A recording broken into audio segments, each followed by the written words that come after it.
আমি বারান্দায় একটা প্রসপেক্টাস পড়ে পেয়েছিলাম। তো আসলে কষ্টটা তো অন্তত পক্ষে কমবে আমার। আমি আমার হাজব্যান্ডকে অত্যন্ত ভালোবাসতাম, যে আমি নারী আমি পারি। আমার নাম মোসাম্মদ ইয়াসমিন আক্তার। আমার ছোটবেলা থেকেই আমি ছিলাম ইসলাম ভীরু। আমার বিয়ে হয়েছিল অল্প বয়সে, একেবারে বাল্য বিবাহ হয়েছিল। বাল্য বিবাহটা এসএসসি পরীক্ষার পূর্ব মুহূর্তে ভাবে আমার জীবনে পড়ালেখায় বাধা চলে আসলো, আমার পড়ালেখা বন্ধ হয়ে যায়। বিয়ের পরে আমার জীবনটা সম্পূর্ণ চেঞ্জ হয়ে গেল। বিয়ের পরে পর্যায়ক্রমে দুটি মেয়ে সন্তান হয়। মেয়ে সন্তানদের আস্তে আস্তে বড় করতে থাকি। আমি 15 বছর সংসার করার পর আমার হাজব্যান্ড 2017 সালের 8ই ফেব্রুয়ারি মৃত্যুবরণ করেন। তিনি দীর্ঘদিন অসুস্থ থাকার কারণে তার প্রত্যেকটা বিজনেসই ক্ষতির পর্যায়ে চলে যায়। খুবই দুশ্চিন্তার মধ্যে পড়ে গেলাম। অথই সাগরে পড়ে গেলে যেমন মানুষ হয়ে যায়, ঠিক তেমনটি হয়ে গেছিলাম আমি। কোনো কুল কিনারা পাচ্ছিলাম না।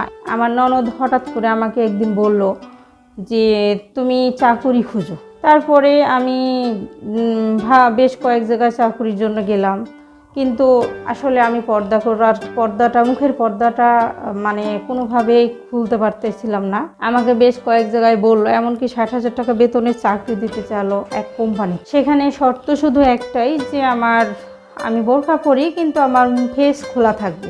এটা আমি মেনে নিতে পারলাম না। তো সেইখানে আমি ফেস খুলবো না বলে সেই 60,000 টাকা বেতনের চাকুরিটাও আমি না করলাম। এরপরে আমি কি করব আমি কিছু বুঝতে পারছি না।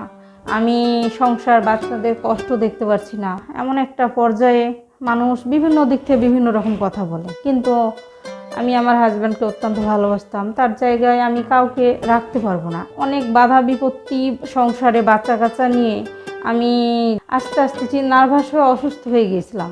হাজব্যান্ড মারা যাওয়ার 8 মাস পরেই আমি বারান্দায় একটা প্রসপেক্টাস পড়ে পেয়েছিলাম। কারো কথায় কান না দিয়ে পরিবার এবং সমাজের অনেক বাধা বিপত্তি অতিক্রম করে সেই ট্রেনিংটা করলাম। সেটা হচ্ছিল শাহজালাল ট্রেনিং সেন্টার। তো সে জায়গা থেকে আমি চেষ্টা করতে লাগলাম যে ট্রেনিং করি, এখানে আমি কিছু ইনকাম করার রাস্তা বের করব উদ্যোক্তা হয়ে। পাশাপাশি বাইরে যে আমার মনের যে ঘরের মধ্যে থেকে চারিদিকে তাকাচ্ছি আর নানান দুশ্চিন্তা, সারাক্ষণ খাচ্ছি, কষ্ট পাচ্ছি। তো আসলে কষ্টটা তো অন্তত পক্ষে কমবে আমার, এই চিন্তা করে আমি কিন্তু বের হলাম। এক পর্যায়ে আমি ভালোভাবে ট্রেনিংটা করলাম। তো ওখানে আমি ট্রেনিং শুরু করলাম ব্লক বাটিকের ট্রেনিংয়ে আমি প্র্যাকটিক্যাল পরীক্ষা ফার্স্ট হলাম। তারপরে ম্যাডামই আমাকে বলেছিল সেই সময়ই ট্রেনিং যে তুমি শুধু ফেসটা খুলবা, এতটুকুই, আর তোমার কিছু করা লাগবে না, তুমি স্মার্ট থাকবা।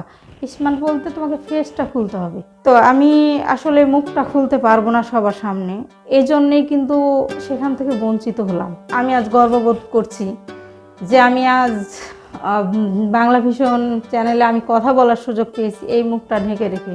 আমি তৈরি করি নকশি কাঁথা, এগুলো আমি চাঁপানবাবগঞ্জ থেকে তৈরি করে আনাই। আর সুতার কাজের 3 পিস শাড়ি, বেডশিট এবং বিভিন্ন কুশন কভার, এছাড়াও আরও বিভিন্ন কাপড়ে শুধু সুতার কাজ, অ্যাপ্লিক, কাটওয়ার এবং বিভিন্ন চুমকি স্টোন দিয়ে কাজ করায় সেগুলো সেল করি। এছাড়া ব্লক বাটিক এবং হ্যান্ড প্রিন্টের 3 পিস শাড়ি, বেডশিট এবং পাঞ্জাবিতে কাজ করে দিই। আর এগুলোর পাশাপাশি আমার কিছু পুঁথির তৈরি প্রোডাক্ট আছে, এছাড়াও কিছু হ্যান্ডমেড জুয়েলারি আছে। আমি কর্মীগুলো তৈরি করেছি যাদের, তারা হচ্ছে আমি এতিম, বিধবা, অসহায়, আমি তাদেরকে একটু খুঁজে খুঁজে বের করি। পরিবার মেনটেন করে লুকায় কিছু তারা কাজ করে, সেই কাজগুলো তাদের মাধ্যমে করাই নিয়ে আমি তখন অনলাইনে এবং অফলাইনে সেল করি। এখন বর্তমানে আমি একটা পেজ চালু করেছি, সেই পেজটা হচ্ছে আয়নাজ ফেলান। বেতন ভিত্তিক কর্মচারী আছে বর্তমানে 3 জন, আর চুক্তিভিত্তিক কর্মচারী আছে 130 জন, এবং 2টা মেয়েকে আমি বড় করেছি। এখন বর্তমানে আমার বড় মেয়ে ভার্সিটি অ্যাডমিশন প্রিপারেশন নিচ্ছে, আমার ছোট মেয়ে এসএসসি পরীক্ষার প্রিপারেশন নিচ্ছে, আর আমি বিএ 3rd ইয়ার 4th ইয়ারের পরীক্ষা দিচ্ছি, পাশাপাশি বিজনেস চালাচ্ছি।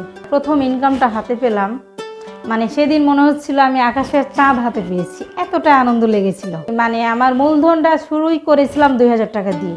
আজ আমি যে জয়িতা হয়েছি, এই জয়িতা হওয়ার পিছনে যাদের অবদান আছে, তাদের মধ্যে হচ্ছেন যুব উন্নয়ন অধিদপ্তরের কর্মকর্তারা এবং শিশু ও মহিলা বিষয়ক অধিদপ্তরের কর্মকর্তারা, যারা আমাকে জয়িতা করেছে তাদের প্রতি অনেক কৃতজ্ঞতা আমার। প্রত্যন্ত এলাকার মেয়েদের জন্য বলবো যে আমি নারী আমি পারি।